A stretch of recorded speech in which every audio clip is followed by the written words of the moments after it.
Estimados estudiantes, bienvenidos a la poderosa carrera Ingeniería de Sistemas, bienvenidos a la asignatura académica Historia y Culturas Andinas, curso primero B, turno tarde.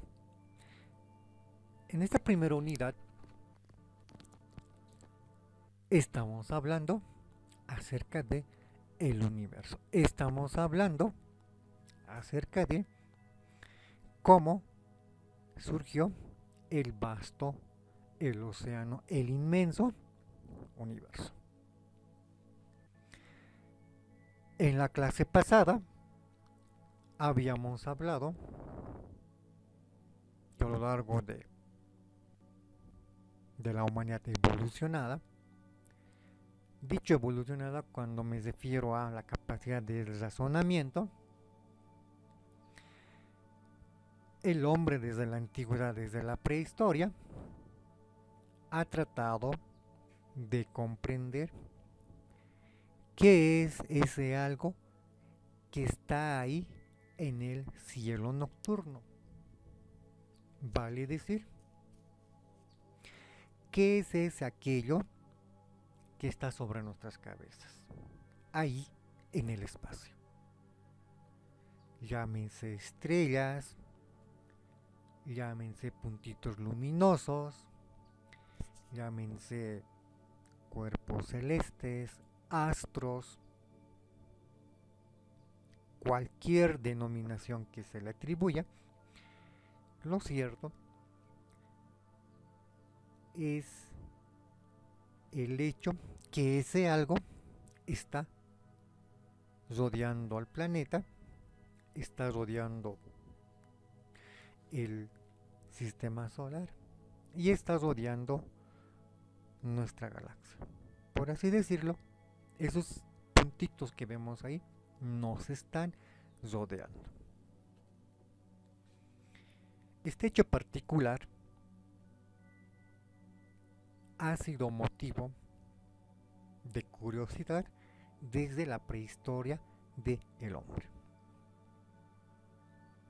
Mucho más antes que el hombre aprendiera a escribir, mucho más antes que el hombre aprendiera a realizar un determinado lenguaje, ya estos puntitos luminosos, llámense estrellas, le generaba al hombre en la prehistoria la curiosidad por conocer. Y fue ese hecho particular, el poder conocer la verdad, que le ha impulsado al hombre a poder tratar de explicar qué es ese aquello que está ahí sobre nosotros. Aquello que se puede apreciar sobre todo por la noche. Ya en la edad antigua, cuando el hombre diseña la escritura, y englobamos a todas las culturas. A la sumeria con la escritura cuneiforme, a la egipcia con la escritura jeroglífica, o a los chinos con la escritura ideográfica. Y a todas las culturas que a lo largo de la historia nos han mostrado algún indicio, alguna estructura de algo similar a la escritura propiamente dicha. Y posterior a este evento, con el surgimiento de la historia, el hombre ha tratado de explicar sobre aquella duda que desde siempre ha existido. ¿Qué es ese puntito luminoso en la noche? ¿Qué son aquellos puntitos que destellan? ¿Son foquitos? ¿Son velas? ¿Son faroles? ¿O qué es? Y para explicar, el hombre ha utilizado diferentes herramientas. Y a lo largo de estas diferentes herramientas, el hombre fue plasmando un conjunto de posibles explicaciones sobre aquello que nos está apareciendo, sobre todo por las noches. Incluido el sol, ya era motivo de curiosidad, generando la gran polémica en el hombre, naturalmente. En algún momento, aparecen las religiones, en algún momento aparece el pensamiento religioso y con este factor el hombre explica el porqué de estos fenómenos, el porqué de la existencia de todo lo que nos rodea. Toda vez que la Sagrada Escritura, la Biblia, con su primer libro, el Génesis, nos explica, por ejemplo, que fue Dios quien creó todo en 6 días. A partir de esta explicación, se trata de entender y de difundir y atribuir a Dios como el creador de todo lo que nos rodea. Siglos después, como el pasado siglo XX, el hombre, utilizando herramientas más modernas, más sofisticadas, como los telescopios, esos grandes aparatos que están orbitando el planeta, fueron programados para poder fotografiar puntos específicos en el espacio, cuya finalidad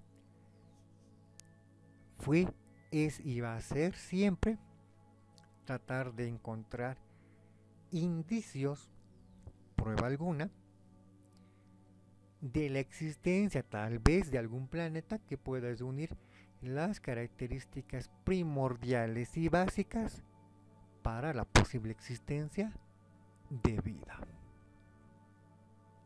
Vida tal vez multicelular como la humana, o vida unicelular de manera más compleja en algún determinado planeta del vasto universo. Y bajo ese propósito, bajo esa intención de querer, por parte del hombre, de querer encontrar vida, se van a realizar hallazgos de manera casual, circunstancial, de tipos de galaxias.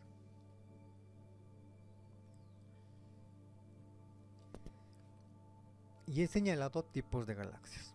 Esto por su forma. Entre ellas podemos hablar de las galaxias de tipo espiral, como la que nos muestra la imagen de la parte superior izquierda, o tipos de galaxia de forma irregular, imagen de la parte inferior izquierda. Y si vemos la imagen de la parte superior derecha, vemos a un tipo de galaxia denominada elíptica lenticular, como una lenteja y de manera elíptica. Y en la parte inferior de la derecha podemos apreciar, según su forma, el tipo de galaxia espiral y barrada, porque el centro no es circular, más al contrario se parece a un objeto rectangular, como una barra.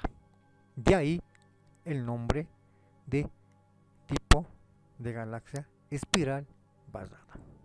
Dicho esto, entonces debemos comprender y entender respecto al universo, se han tejido un sinfín de posibles teorías que procura explicarnos, que procura darnos a conocer cómo son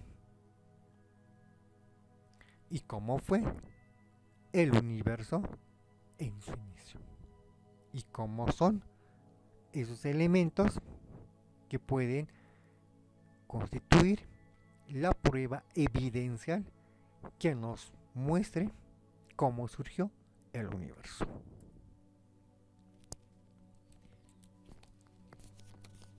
Si bien hoy en día estamos hablando de las galaxias que tienen la forma espiral, naturalmente esto acontece, por ejemplo, con la Vía Láctea, nuestra galaxia, la galaxia que alberga al Sol y a los planetas que rodean a el Sol.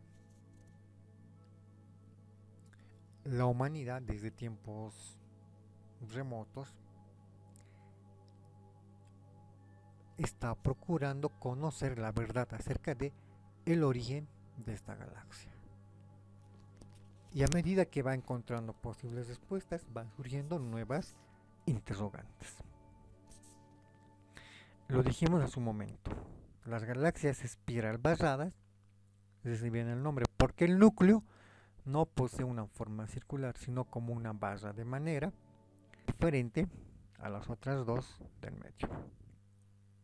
Y la galaxia lenticular elíptica o elíptica lenticular recibe este nombre por parecerse a una lenteja y por presentar el tamaño elíptico. Y cuando hablamos de las galaxias irregulares, estamos hablando de esas galaxias que presentan una estructura muy diferente. Es decir, cuando hablamos de irregular nos referimos a que no es como las demás, a que no es espiral, a que no es lenticular, a que no es elíptica. Es decir, posee una forma sin modelo. Por ello recibe el nombre de irregular, porque no es regular, porque no es elíptica, porque no se parece a la espiral, no se parece a la lenticular, no se parece a la barrada, sino que tiene una forma única. Por eso se la denomina irregular. Y todo ello acontece de lo que se conoce como el estudio del espacio.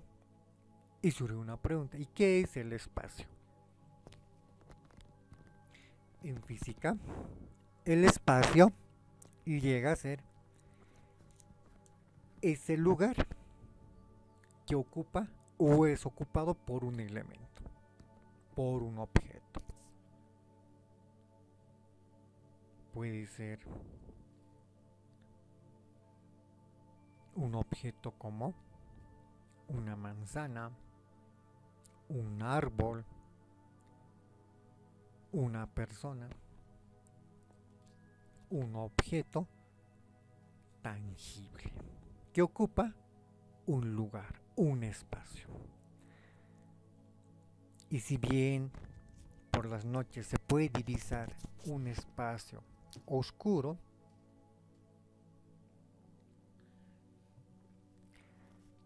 utilizando elementos propios de la astronomía,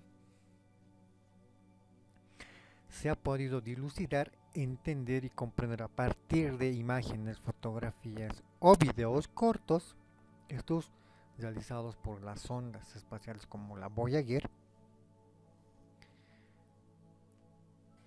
diferentes muestras que dan a conocer que aquello que se conoce como el espacio, el universo, está ocupado por diferentes denominados cuerpos celestes.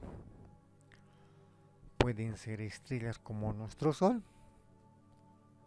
pueden ser polvo gas cósmico del cual surge un Sol, una estrella, o pueden ser los diferentes cuerpos celestes a los cuales nosotros los conocemos como planetas, similares a Júpiter, similares a Saturno, Urano, Neptuno, por ahí Plutón. Lo cierto confirma que el espacio, el universo, está lleno de estos cuerpos celestes, está lleno de estos astros. Y esto se puede visualizar, se puede divisar, sobre todo en horas de la noche. Cuando el planeta va a girar sobre su eje de rotación y cuando ya no haya más esa luminosidad de radiación solar, vamos a poder visualizar esos foquitos, no son faroles tampoco, son cuerpos celestes que están emitiendo energía. Estos pueden ser apreciables durante la noche. Naturalmente, en un momento donde el cielo se encuentre totalmente despejado. Porque si hay nubes, solo vamos a alcanzar a ver este conjunto de gas, las nubes como tal. Y surge la pregunta, ¿quién estudia el universo entonces? Los astrónomos y los astronautas. ¿Quién es el astrónomo? El astrónomo es ese individuo, ese sujeto, esa persona, al cual se lo denomina científico. Y estudia todos los cuerpos celestes denominados astros desde la Tierra. Para ello va a poder realizar la captura de imágenes utilizando telescopios ubicados en diferentes puntos estratégicos en el planeta. ¿Y quién estudia el espacio? El capacitado para poder albergar ese espacio infinito es a quien denominamos astronauta. Ese elemento humano, ese recurso humano que se va a preparar para orbitar el planeta, va a ser quien va a realizar el estudio del universo a partir de la órbita del espacio. Como nos muestra la imagen inferior central, el astronauta. Los astrónomos, como lo hemos señalado hace unos momentos, van a hacer uso de los diferentes telescopios. Entre ellos van a ser los radares. Con una gran capacidad de poder estudiar el espacio, van a poder captar imágenes, van a captar sonido, aquello que se conoce como ruido, aquello que vimos la clase pasada, esos diferentes sonidos que cada planeta, que cada estrella va produciendo desde su nacimiento y que va a producir hasta momentos después incluso de su etapa final. Entonces los telescopios llegan a ser herramientas básicas fundamentales en la vida de cada astrónomo.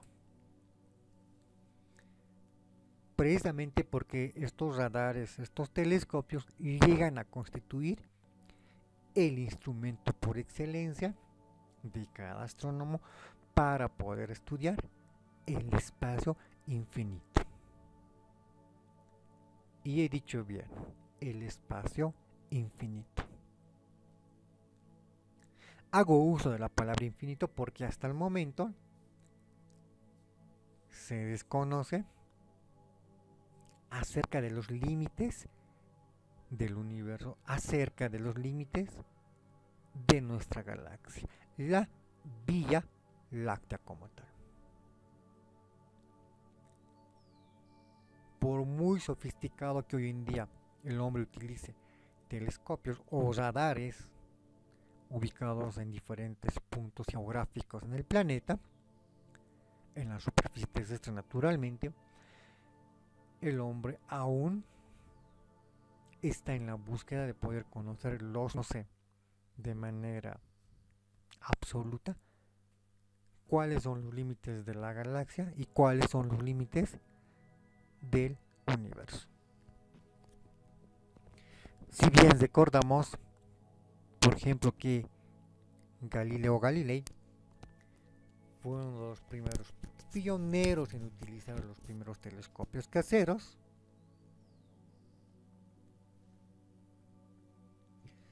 los mismos que él utilizó para estudiar, por ejemplo, las fases lunares, para darnos a conocer que la luna posee las siguientes fases, denominadas luna nueva, luna llena, cuarto creciente, cuarto menguante. Y a partir de ese hallazgo por parte de Galileo Galilei, también se harán descubrimientos de planetas como Júpiter, entre los otros gaseosos. Y es en ese sentido que hoy en día los denominados observatorios astronómicos, utilizados por astrónomos de gran conocimiento, denominados científicos, le va a permitir hoy en día a la humanidad poder conocer un poco más del vasto, inmenso y gran secreto que tiene el universo, a partir de la existencia de las diferentes galaxias que existe en su entorno. Sean estas herramientas aquellas que estén orbitando el planeta, como los telescopios espaciales Spitzer, Kepler, Hubble u otros, los astrónomos y los astronautas están en la búsqueda de mayor conocimiento acerca del universo. Y desde la Tierra también otro tipo de herramientas, como los diferentes observatorios, le van a permitir a los astrónomos poder llegar a estudiar otra parte de ese vasto y océano inmenso que es el cosmos. Si bien el cosmos es un gran océano de cuerpos celestes, el telescopio desde sus inicios en Galileo Galilei nos va a mostrar que puede constituirse como una herramienta que puede servir mucho para aportar conocimiento. Telescopios, herramientas que a partir de los cuales el hombre pudo llegar a conocer y obtener datos acerca de los cielos, acerca de los astros. El hombre pudo llegar a comprender cómo es el cielo de día, cómo es el cielo de noche, toda vez que podemos con el sol, que nos va a mostrar el inicio del amanecer y el ocaso, el día diurno, o la noche, que nos va a mostrar a la luna y las estrellas. Y esto nos ayudará a comprender que un astro es un cuerpo celeste, en algunos casos con forma ya definida. Y he dicho bien definida, como el caso de los planetas, que tienen una forma esférica. Y ese prototipo de estructura le va a permitir a los planetas mantener ese orden en todo el universo. Es decir, todos los planetas de nuestro sistema solar y de otros sistemas solares van a mantener esa forma casi similar, esa forma casi definida. Lo único que va a variar va a ser el tamaño, la masa, la presión, la densidad y otros aspectos propios de cada planeta. Por lo tanto, este tipo de rasgos le va a permitir a los astrónomos poder armar diferentes modelos de diferentes planetas, de diferentes sistemas solares. Es decir, utilizando los grandes telescopios, el hombre va a poder llegar a conocer que están aconteciendo en el universo. Y esto a consecuencia de la actividad dinámica que acontece en el universo. No hay planeta quieto, es decir, planeta estático. No hay una estrella que no se mueva, más al contrario. Un sol, una estrella, se está moviendo sobre su eje de rotación. Y por las leyes físicas universales, los planetas también se mueven sobre su eje de rotación y se mueve en su movimiento de traslación acerca de su estrella más próxima.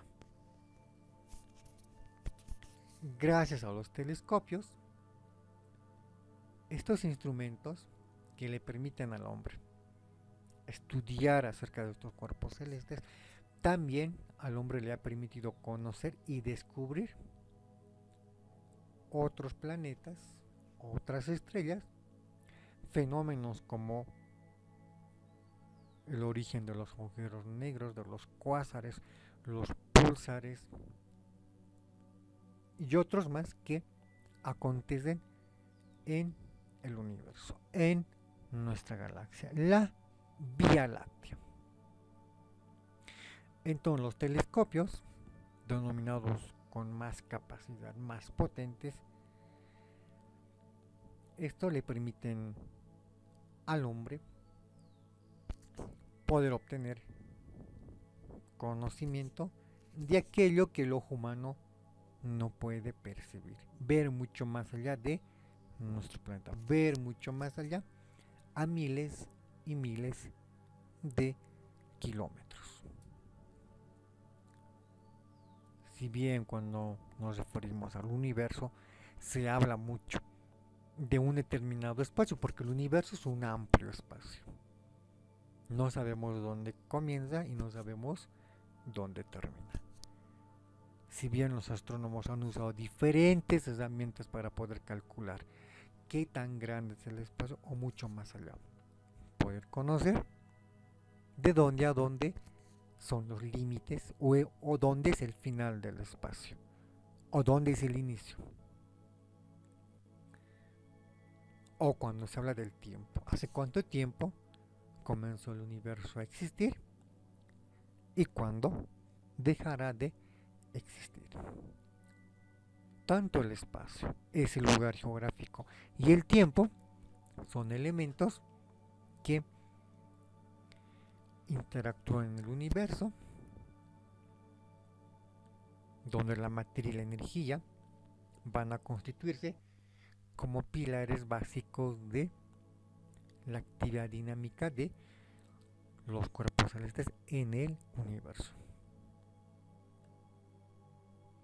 Toda vez que a la fecha se van a manejar diferentes datos como posibles respuestas. Por ejemplo, ¿cuánto tiempo el universo? Y una de esas hipótesis, por ejemplo, nos muestra un intervalo de tiempo entre 13.730 y 13.810 millones de años de vida que tendría nuestro universo. Naturalmente esta respuesta se va a difundir con el apoyo en el Big Bang, el pequeño grande, como el inicio de nuestro universo.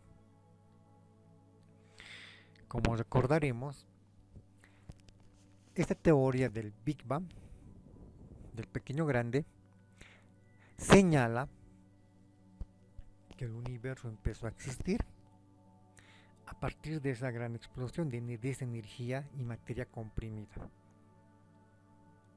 y que posterior a esto esa energía empezó a enfriarse y este enfriamiento le permitió poder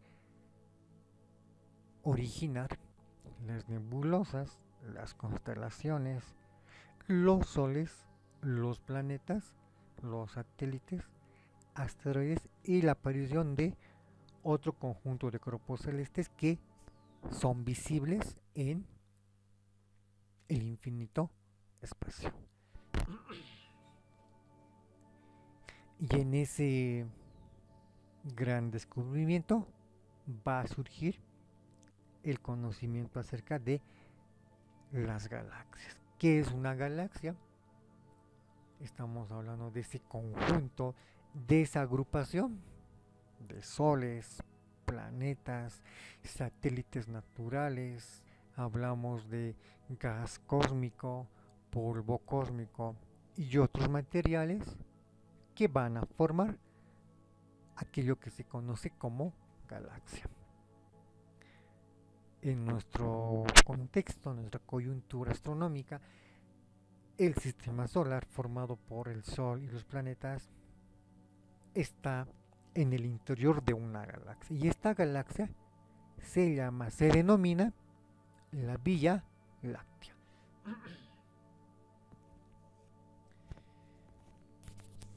Y por su parte, la Vía Láctea, nuestra galaxia, se hizo un cálculo casi aproximado y se indica que contiene varios cientos de millones de estrellas, planetas con sus respectivos satélites que están o pertenecen en todo caso a nuestra galaxia, la Vía Láctea. Al iniciar esta clase hemos señalado que los astrónomos, utilizando los diferentes telescopios, han podido hallar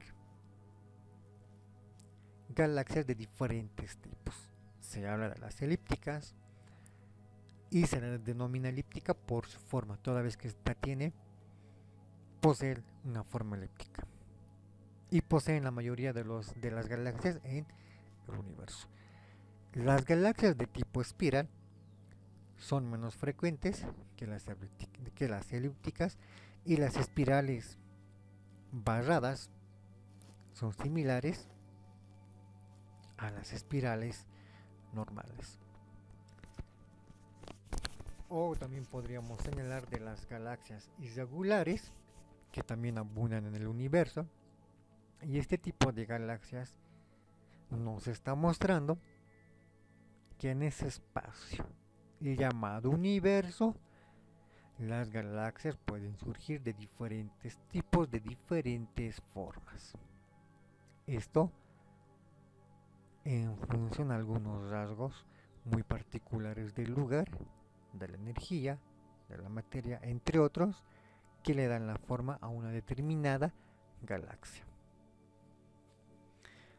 Si bien las galaxias espirales van a ser diferentes a las galaxias elípticas lenticulares, y estas van a ser diferentes a las galaxias espirales opuestas, y esta por su parte va a ser diferente a las irregulares, y las irregulares será diferente a la espiral, a la elíptica lenticular y a la espiral barrada. Esto está mostrando a la astronomía que el universo está manteniendo una gran actividad de vida. Uno, por formar galaxias de diferente estructura, y naturalmente la oportunidad de poder brindar vida en algún planeta de algún sistema solar, de alguna de estas galaxias.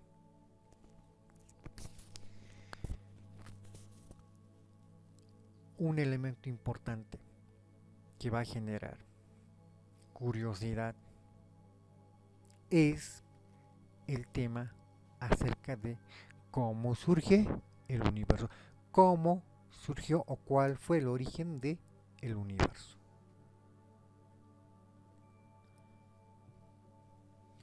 Se habla de la teoría del Big Bang, de la cual ya hemos hablado mucho. Se habla de la teoría inflacionaria. Se señala la teoría del estado estacionario.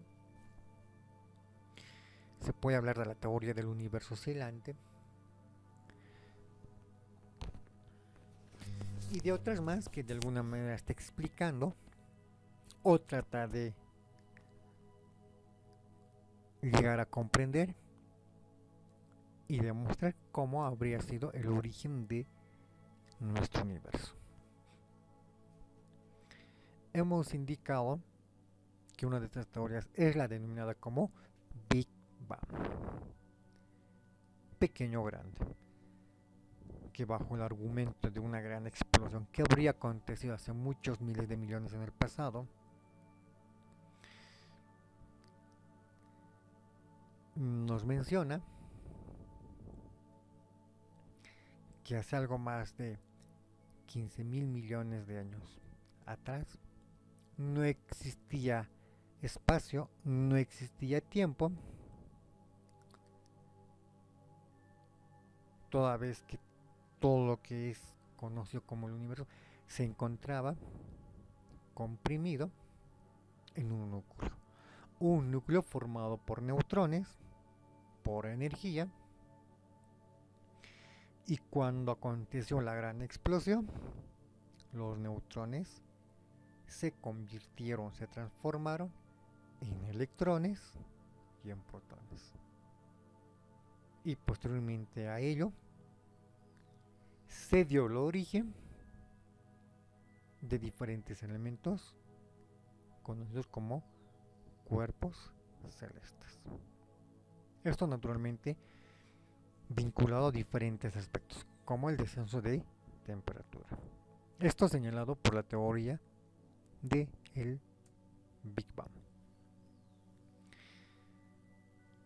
Esta teoría es una de las más aceptadas por una gran cantidad de científicos, quienes van señalando, quienes van atribuyendo que posterior a la gran explosión habría hecho su aparición inmediata el hidrógeno y algunas reacciones nucleares para posteriormente, producto de la fusión, dar origen al helio, y con esto el proceso denominado nucleosíntesis habría pasado a una nueva etapa. Así lo ve el Big Bang, así lo señala a partir de una serie de eventos que habrían acontecido en ese espacio, el universo. La gran explosión hace 15 millones de años atrás, o una nueva etapa hace 10 mil millones de años, con la aparición o la formación de galaxias y las estrellas, o lo que habría pasado hace 5 mil millones de años en el pasado, con la formación de los planetas, por ejemplo, o algunas estrellas. Lo cierto está vinculado a quienes apoyan la teoría del Big Bang. Esta sería la explicación de cómo surgió el universo. Se habla de la sobreproducción de hidrógeno y helio en el espacio cósmico. Y a partir de estos dos elementos se habla de una expansión continua en el universo. Así lo propone el Big Bang, así lo propone esta teoría que nos trata de explicar cómo surgió el universo. Pero paralelo a la teoría del Big Bang, también podemos hablar de otra teoría, la denominada teoría inflacionaria o teoría de la inflación cósmica.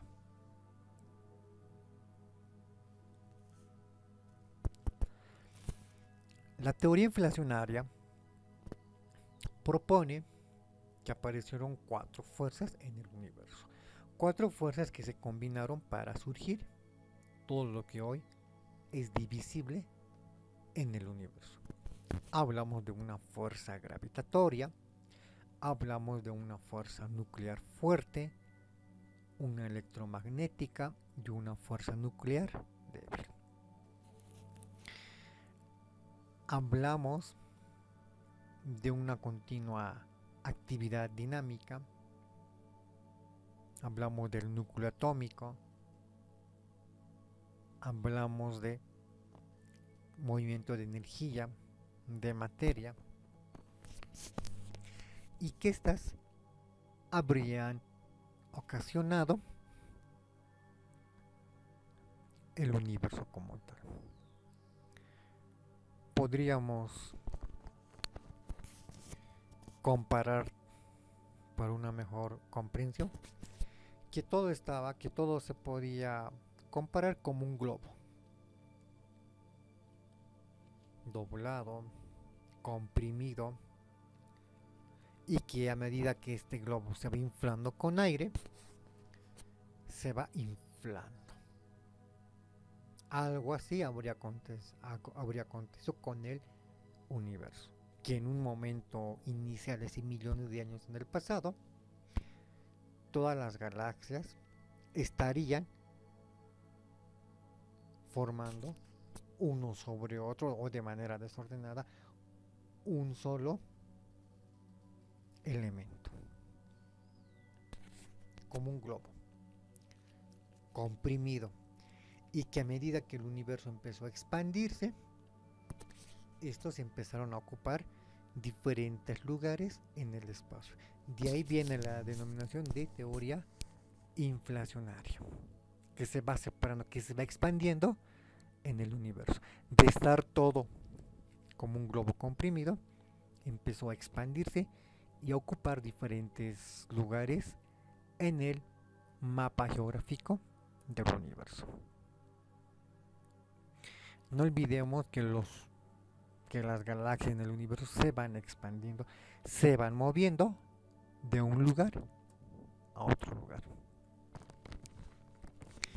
Otra teoría, la cual trata de explicar cómo surge el universo, es la denominada teoría del estado estacionario. Esta teoría, propuesta por Bondi, Goltz, y es ampliada y difundida posteriormente por Hoyle, de quien ya hemos hablado la clase pasada, señala que el universo siempre ha existido y siempre existirá a partir de cambios estacionarios. Es decir, la teoría del estado estacionario propone que una galaxia en ese gran océano universal se mueve de un lugar a otro lugar. Lo que propone que cuando deja un lugar y se mueve a otro, otra galaxia ocupa ese lugar. Algo similar a cuando nosotros hacemos fila en el banco para hacer una operación financiera, o como cuando queremos hacer algún tipo de actividad pero que involucra inmediatamente hacer una fila, sea para hacer una operación de ingeniería de sistemas o la fila para comprar un ticket para ver una película. Siempre habrá una persona antes a nosotros y una persona posteriormente detrás nuestra. ¿Qué acontece? Si nosotros somos la persona con la ficha número 10 en la fila, significa que a medida que la fila va a ir avanzando, nosotros vamos a ocupar el lugar de la persona número 9. Y la persona número 11 luego ocupará el 10 en nuestro lugar. Nosotros en la fila vamos avanzando, vamos a ocupar el lugar de una persona que estaba mucho más antes hasta llegar a ser atendidos por caja.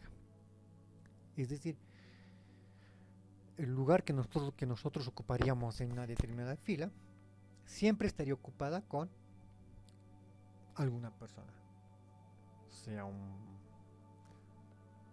una dama o un caballero. Lo mismo se propone que acontece en el universo.